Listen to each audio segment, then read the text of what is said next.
Okay, so I guess might as well continue the saga with this 5020. Alright, so I put the... Yeah, think Wesley. I put the turbocharger on there and it just doesn't seem to have the power I thought that it should have. And the tractor slowly but surely just runs out of power, and then it shuts itself off. So, or I shut it off, I restart the thing, and it seems to have all the power that it should have, and then it slowly shuts itself off. So, in the past, and I think I've had this apart in the past, there's a little check valve here that was gummed up. So I tore that all off of there, cleaned it out. Everything seemed to be just fine. No issues. So I put it back together again, I ran it, and it seemed to work. I got to where I was going to my driveway to do the job, and sure enough, the son of a bitch got so bad that I couldn't even bulldoze the driveway correctly. And it was just really annoying me. Anyways, I got a little frustrated, pissed off, and smacked the side of this thing with a hammer.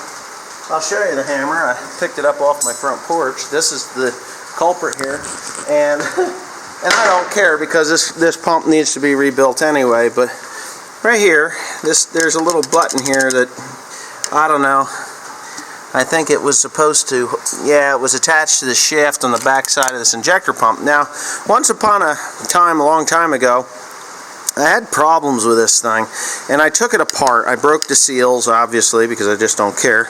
I broke the seals, and I took it apart, and I was messing with under here. I had to replace that shaft. So I took it out of another injector pump that I had. It was a 4020, which is the same Stendine pump. So I took it apart, and lo and behold, I had the shaft, and there it is. So, yeah. Anyway, today was the last day that little shaft was going to work because I smacked it. Fortunately enough, it relieved pressure in here that was causing this thing to shut off. And now, once that's broken off, it will not shut the tractor off. I actually have to stall the tractor out. So, when I bought this engine block, it came with a 5010 injector pump. And of course, I wanted my 5020 injector pump on there. But, you know what? I think this pump is junk. So what I'm going to do is I'm going to take this one off of here, and I'm going to do some modifications to it. I'm going to take it off, I'm going to take it apart, and I'm going to, well, you'll just have to sit back and watch. Right, Tim? Yeah. Okay, good morning and welcome to my channel. One Lonely Farmer it is. So, yesterday I posted a video about field conditions, and kind of made an uproar on somebody else's channel, and I'm not going to mention their name either because it's retarded. The funny thing about it is I hadn't seen the video that everybody said I was talking about until this morning. It's kind of funny. The other funny thing is I actually made the video that I posted yesterday about 5 days ago. I think it's 5 days ago. I don't remember if I mentioned the date that it was in the video or not, but it was prior to the video that was posted on this other person's channel. And it's you know, the truth of the matter is I watched the video of the fella chisel plowing in the mud about a week and a half ago, and ever since then I had observed on many different channels the planting date. Now, it has been informed to me, I have been informed that the 18th of April is the earliest that you can plant and be covered by crop insurance. Well, okay, I haven't had crop insurance in a long time. I mean a really long time. When I walked out of the Farm Service Agency, I don't need crop insurance. I farm on my own dime. I don't need that safety net. I don't want that welfare, and I just don't care about the the crop insurance side of it. I know the latest you can plant like soybeans is like I don't know, the 20th or 21st of June here in this area. I do know that date because we used to push it to after July, up to July 4th with soybeans if we were if we were really, really, really behind, or if we had picked up ground. So, but anyways, with that being said, I wasn't talking about anybody in particular when I said about the planting dates, because it's been synonymous. I mean, time after time after time after time on many different channels, everything from the Minnesota Millennial Farmers channel right down to the what the heck was his name? It was, I don't know, something 88. Small Town Farmer 88, I think, was the other one. Even on that one, there were comments about starting planting on the 18th of April. So, and I don't watch a lot of channels. I really don't. I know how Farms works because I watch them. Travis is the rest of the story. I watch his. But I really don't watch too many other channels. Lord Muck for sure, George Saunders, because I consider them my friends. JWS, his channel, I watch that occasionally. He doesn't post all the time. So, but anyways, I hope you enjoy what you're watching right now, because I really don't know what I'm talking over. I really don't, because I'm making this before I actually edit my video in. So enjoy the rest of whatever it is you are staring at. Thank you. So you're going to have to get a truckload of hay down to Sylvester, Yeah, I'm taking one tomorrow morning. You're going to get up tomorrow morning. You're not going to be one of these 9 o'clock leave deals, because that's bullshit.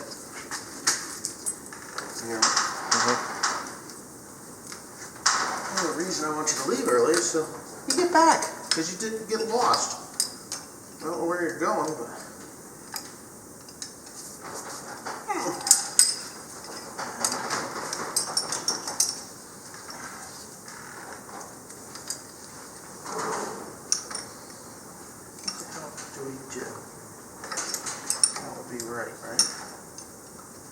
Righty tighty, lefty loosey. Yeah, well, I'm thinking back. Oh,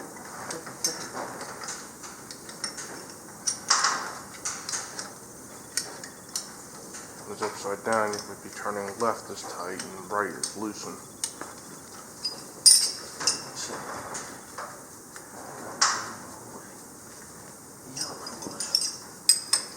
You ready to fire this fucker off? See if she goes? Camera's rolling. Oh. Little injector pump.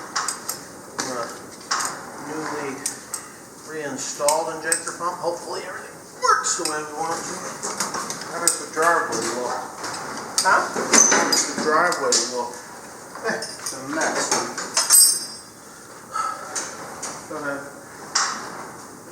Probably gonna need some. Good.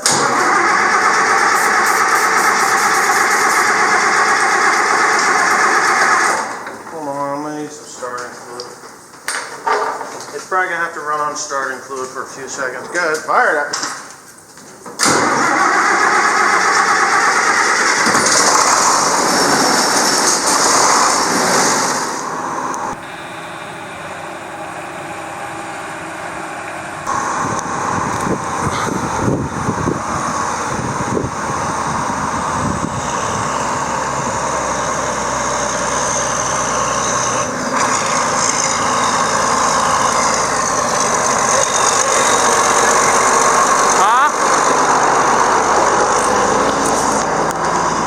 Okay, I'm going to sum this turbocharger rebuild or install up pretty quick. I got some kind of oil in my eye and it really sucks, so if you see me messing with it, that's what it's about. So anyways, here's the 5020. Alright, there it is. Oh my goodness, there's the exhaust pipe, and it's not a straight pipe. And to all and everyone that said that I wasn't going to get away with it, well, there it is. I got away with it. Doesn't even touch it, to be quite honest with you. I got away with it. The muffler is a little bit farther back on the tractor by about, I don't know, 4 inches or so. This is the return line. I know there were some people that said, hey, you can just run that into the sump on the, or not the sump, you can run it back into the sump through a hose or a 3/8 or whatever the heck they said. There was a 3/8 plug on the oil pan. Well, I'm sorry to tell you, on this side of the oil pan, there is no such a thing. Now, I drilled a hole. I made it a 1/4 inch pipe. I used brass fittings because, well, that's what I wanted to use. I will come over to the other side though, and I will show you that I believe there is a brass or a 3/8 inch plug in the bottom of it, but I kind of, it's right here, but it's in the very bottom. And to be quite honest with you, you're not able to see it because I don't have a flashlight. But to be honest with you, I kind of wanted this side of the motor to be clean. You have the galley hole there, or gallery or galley, depending on who you talk to. I know the proper term's galley, but galleries, I've heard them called galleries before, and that's fine. They popped right out. There's actually 6 of those galley holes, galleyways there where you can tap in, and someone actually did have a very valid point on oil pressure. These tractors don't have oil pressure gauges on them. They had a sensor, and the lights all burned out, and that was the end of them. Now, it kind of does concern me. I really do have a concern there. I don't know of a way to turn the pressure up on these pumps. I just don't, other than dropping the pan, but I don't think there is a way to turn this up. I'm going to have to look in the book. I don't know that I really want to turn the pressure up to it.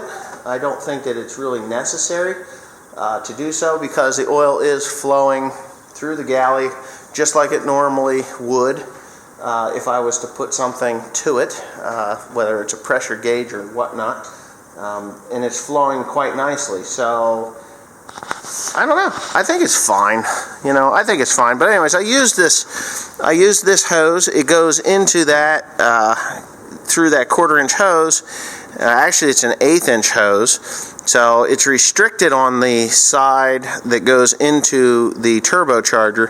It's only a small hole. So if that hole is a 1/64 of an inch, then it's a lot. And there's plenty of pressure from the tractor oil pump that goes into the turbocharger because it comes out of here pretty quickly. I ran it with the hose off just to see how it would go. And let me tell you something, man. That thing was pissing oil. It really was. It was pissing oil pretty good. Now, for increase in horsepower, I suspect it'll be somewhere between 15 and 20% increase in horsepower. It's not going to, you know, just naturally. Haven't turned the pump up. As a matter of fact, the 50/20 pump, and you're probably going to see either a clip of that video or you're going to see that video before you see this video. That pump that was on here, the 50/20's pump, was bad. It was bad. So I had another pump off of that engine block, which was a 5010. So it is set up the 5010 spec, you know, so specifications, I should say. So I got a 5010 pump on there, and it came up the hill about, you know, it came up the hill pretty okay. I actually, if I show that footage, which I probably did or should, that footage shows that I pulled the throttle back. It came up, it didn't come up as good as it did with the 5020 pump on there. The 5020 pump had some kind of an issue where it was actually shutting the engine off. Then when you restarted the engine, it would come back to life and have full power. So when it had full power, it would come up the hill running at about 2,000 RPMs, even though this engine is only rated at 1,900 RPMs. That's its operating range. Now, when I was pushing with the dozer blade, yes, the dozer blade, you can see, and I didn't make a video of it, or if I did, it hasn't made it on there yet. I put a new shear on there, basically welded it on to the old one. Is somebody here? No, I welded it on there, and it cuts hard, you know, it cuts hard, and it does its thing. Low RPMs, it seemed to have more torque than it ever needed. Was this thing focusing in and out again? Well, anyway, it seemed like it had more torque than it ever had before. So when it would start to bog down, you would hear the turbo whistle or spool up, and it just kept right on going. So I suspect, in its normal operating range of 1,900 RPMs, it's going to hold there a lot better than it did. It'll have a bulge Before the 5010s, 5020s were not known to have any staying power. I mean, their stamina, it's a big heavy tractor, underpowered tractor really. And that's why the turbochargers were so necessary, or such a joy to have on there when they were put on. So it seemed like it had a lot of staying power. It just really, it didn't like and die. It went and it went, you know, if that explains anything, the noises that I made. But overall, I'm pretty happy with it. I'm not happy with the injector pump. I'm actually going to take the 5020 injector pump that I took off of there, because the 5010 injector pump, I just haven't messed with it. But you know, I put it on and there it is. But here's the pump. Okay, so I could take this apart myself and probably buy the kit that I need through Stainodyne, but I'm not sure about how to set up the pressure for it. Now, I know I've seen a fair few videos on how to mess with these things, and I'm like, you know what, do I really need to mess with this thing, or do I just take it out and have somebody else play with it and set it up proper for the M&W turbocharger? So, if I set this thing up, you know, or if I decide, okay, I'm going to send it out, which I am going to send it out, and I say, hey, you know, just set it up for 5020, and it'll come back with a naturally aspirated setting for the 5020. It's, you know, it's just a Stainodyne or a Rusa Master pump. Actually, it is a Rusa Master pump. It's a Stainodyne, built by Stainodyne, but Rusa was the guy that actually invented the damn thing. It's a cheap pump, you know, and they're very good, to be honest with you. So anyway, I'll send it out. I'm going to send it out, and what I'm going to do is I'm going to tell them, hey, I've turbocharged this tractor. So, you know, if they give me 10% more fuel, or 10% on, you know, more fuel or whatever on that pump, plus that turbocharger, this thing will run like a raped ape, and I'm really going to have to watch the parameter on it. 5020s had plenty of ventilation, I should say, or airflow through them. I've met several different 5020s that have had turbocharger kits on them. I've never seen a parameter on them. 4010s and 4020s, yes, pyrometers are on all of those, because they would cook them. They just turned them up, and there was a little bitty 404 motor that was cranking out 150 horsepower, more horsepower than what that 4020 was, or 5020 was, and they'd toast the motors, melt pistons, really. That's what they were doing with them. So anyway, what I'm going to do is I'm going to send that out and say, hey, set it up 10% more, or 15% more fuel, or whatever the hell I do, whatever they recommend with a turbocharger, and then I'm going to slap that bad boy on there. Now, this tractor is just for fun. I'm not farming with this tractor anymore, much. I'll be pulling a hay rake or whatnot. My nephew will probably run it. The bulldozer blade can push snow, straighten out my driveway, do whatever I need to do, fill in ditches with the dozer blade. That's what I'm going to use the tractor for. Tractor pulls, very rarely do I do them, but I will be doing them. You know, when I do them, I'll take this tractor out. It'll be a lot of fun to do it. People will look at it and see basically what they think is a stock turbo or a stock 5020, and then they'll hear the whistle when she goes, because that muffler is a straight pipe. But anyway, with that being said, thanks for watching, and you'll see more updates on this thing as things progress. Spring is closing in on us rather rapidly, even though it's taken forever to get here. It's wet, it's nasty, it's not nice outside.